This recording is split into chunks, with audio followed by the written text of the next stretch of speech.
Hello everyone. In this video, we are going to continue working with air quality data and learn a little bit more about Pandas. Specifically, we are going to learn about built-in for loop design in Pandas, also the function apply, which is equivalent of mapping a function to collections of items. So as I said, we're going to continue working with air quality data. So first thing we do, we import pandas, and this part of the code is what I have brought from the previous video. So all of those data cleaning that we've done, I've smushed them back together here so you can we can just skip over them as we've talked about them already. So now we have this clean data that we want to work with. So also I'm going to create a function refresh new date df, as I'm going to be changing this new df often in this video. So once we call refresh new df, we're going to create the new df from joining the reading date time, and also just get it from the beginning. So our data is intact. So I'm just going to create this function here, and I'm going to use it throughout this video. So let's get to Pandas loop. Pandas has its own loop over their rows. So the way you want to work with Pandas loop is you're going to have an index and also a row. I mean, I'm calling it row. It's basically is going to give you all of the data in a row in a form of series for you. So once I have that, I say in your data frame name dot iter rows. So I want to have iterations over rows, colon, and the rest of it is going to be similar to other loops. But the difference is at every iteration, you're going to have the index of that row accessible in I, and also you're going to have the index of the whole information of that row, which is a series in the row, or whatever you call it here. So if I run this, I'm just going to see the indexes of all of the rows in this data frame. And if I run the other one, I'm just going to see all of the information of all of the every row that this data frame has. One other thing I could be doing is to sort of check what are these rows. Like I said, each of these rows are a type of series. So once this code is done, we will get to see that what each row is. So now we can see each of these rows, the data of all of them are here. So this is like the first one, and then the second one. So it's like iterating over them, and in each loop you have access to the whole series under the name of row, or whatever you may call it. So I'm going to stop this code here by clicking on this interrupt the kernel, and it will stop the code from running. So I'm going to change that. I mean, there is a row already there. So I'm going to add a section here. I'm going to say, what is the type of row? So for us to see that the row is actually type of series. So it's a series, as you can see. So remember, every time you use the pandas loop, you have the index of each row on the first one, which I call it I, and then the whole information from the row on the second, whatever you call it. You might be calling this XYZ, and as long as you use this as XYZ, it's just gonna work with no problem. So the naming is in your hand. Next thing I want to do, I want to use the for loop to multiply all of the measurement, which is NO, NOx, which are which are recorded under the column's value by 1.05 for any reason I want to do this calculation. And the way you can go about this using for loop is basically you iterate over all of the rows and you basically update each row value by saying that row value, multiply that by 1.05. So let's see it.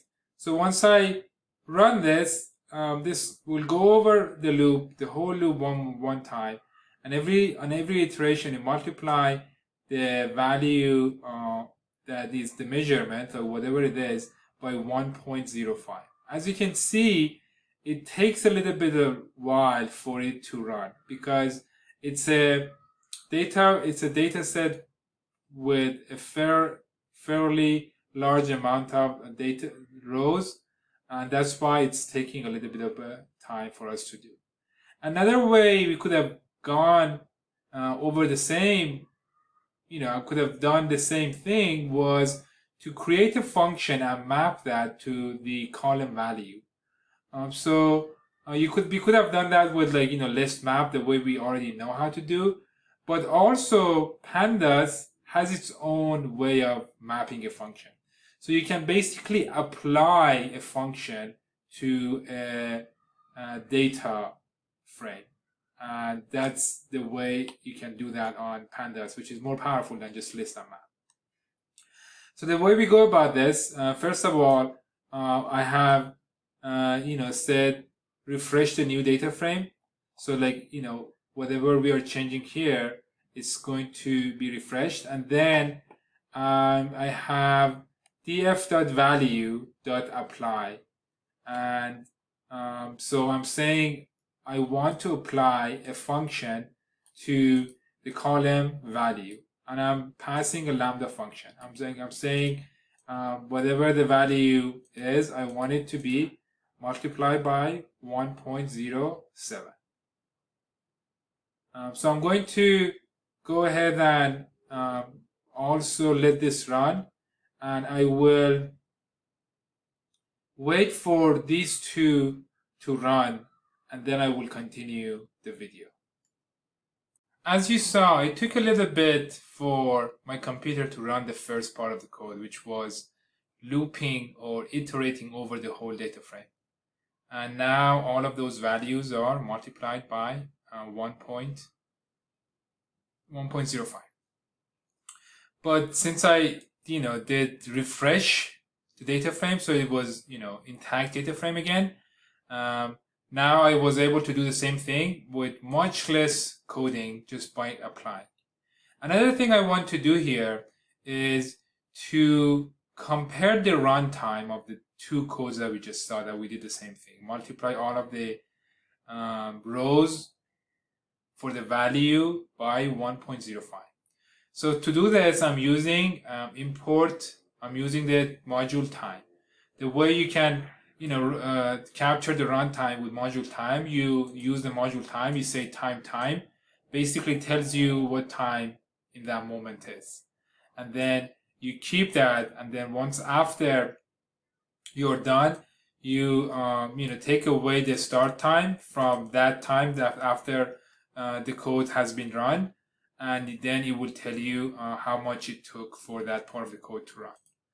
So let's observe how this is done. If it takes more than a little bit, I will be editing the video in a way that part will go fast forward. So let's see how it goes. 9 seconds. So for the using the loop, it took 9 seconds. But let's see how much it will take if we did with apply a function to it, which we are applying lambda.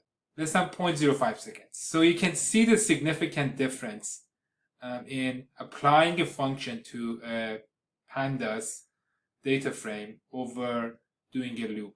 So that's a very significant change here. And so what we learned from this experiment is that if you can apply a function for the sake of simplicity and also for the sake of runtime, you want to use apply applying a function over, doing a loop over all of the data. So next things we're going to learn in this video is what if we wanted to do a multi-line, multi-column calculations, or like apply a function that captures or uses multi-columns to do the calculations. In the previous example we saw, we just multiplied one column by 1.05, and that was an easy lambda function to create. But what if we wanted to engage more than one column? That's also fairly simple. The way you go about this, you assume that you write a function and assume that the input is each row of the data frame. So you know your data frame. So while you're creating this function, you assume that this row, this input is that row. Also, it has the columns, or it has the keys of that series that comes inside it. So I can say I want only to multiply the NO measurements, not everything, not NOx, not the rest of them. I just wanna multiply the NO ones. So I say if the row, the species was NO, so let's take a look at the data one more time here. So we have species, NO, NOx, PM2, all of those possibilities. If the species are NO, then multiply the value by 0.5. If not, just return the same thing. So this is a function, explicit function I create. Now I can apply this to the data frame itself, not to the series. So there is a difference here. I was applying that to the series of value, but here I'm applying it to the data frame itself. And since the data frame has two dimensions, the dimensions of rows and columns, you have to specify what dimension you want this to be applied. And by saying axis equal to 1, you're saying I want this to be applied to the dimension of rows. So once you run this, you can see that this is done for us. Only the NOs are affected. The rest of them are as before, as you can see. So the challenge I have here for you, before continuing to watch this video, try to do the same thing that I did here using lambda function. So I did an explicit function here, but now I want you to do the same thing using lambda function as a challenge. Stop this video and give this a try.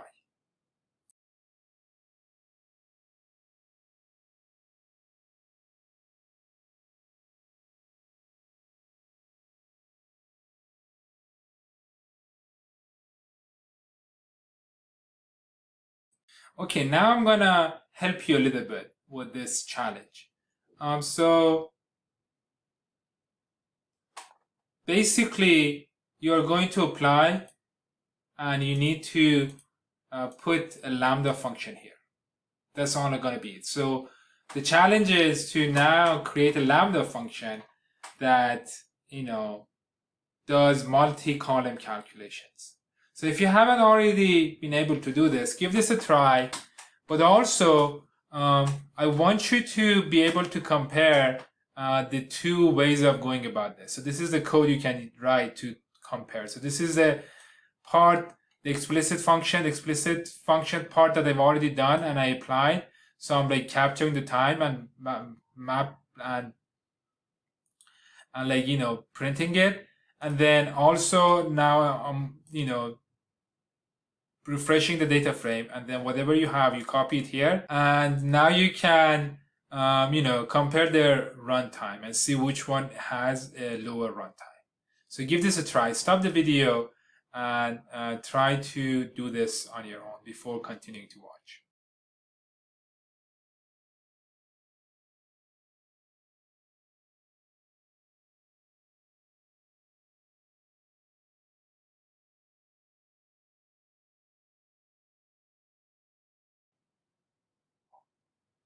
So it's fairly simple. Basically, you say R and assume that R is the row of each of the rows in the data frame.